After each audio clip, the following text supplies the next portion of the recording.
Xuống ngon. Đây, đa đây. Đấy.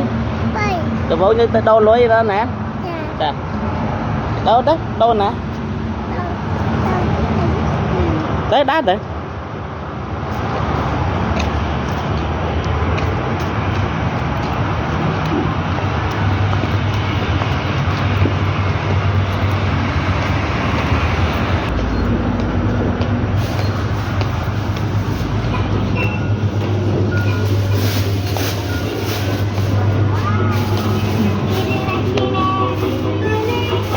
Đấy, đâu lôi đây nè.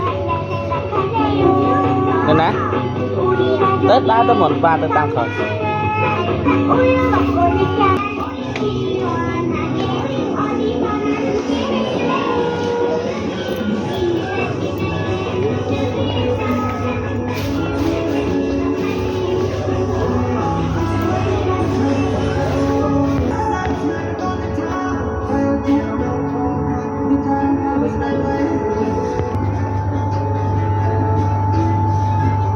Hello. Nè, đấy.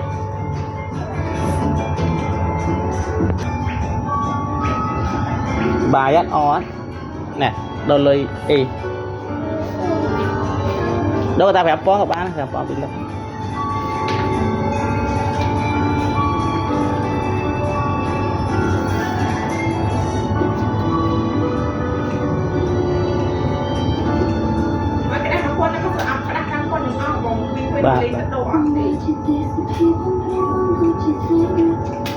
Con bạn vú đúng.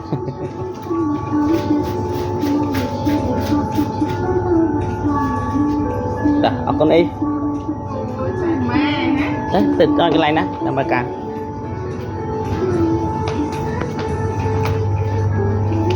Chặt chiều lôi. Đó.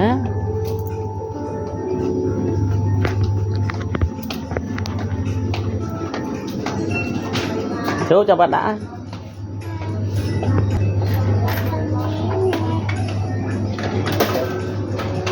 Mà bạn đã. Đã mà. On.